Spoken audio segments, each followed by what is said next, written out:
In this video, I'm going to show you how to disable or remove the captcha icon on your games in Roblox. As you can see, I have this captcha that I had enabled and I like to go ahead and disable it.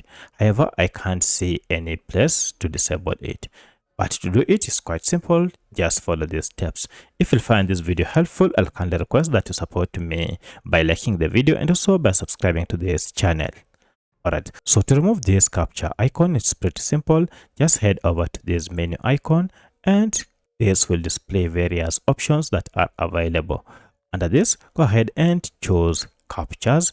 Just the same way you chose captchas to capture your screen, you have to choose captchas to disable or to remove the captcha icon on your screen. From now henceforth, the captcha icon will not be displayed on your screen. Should you want to capture again, just go ahead and enable it by tapping on captcha like that.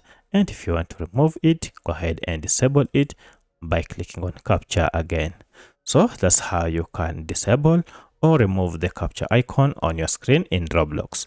If you have any other question, kindly let me know in the comment section. Otherwise, thanks for watching and let's meet in the next video.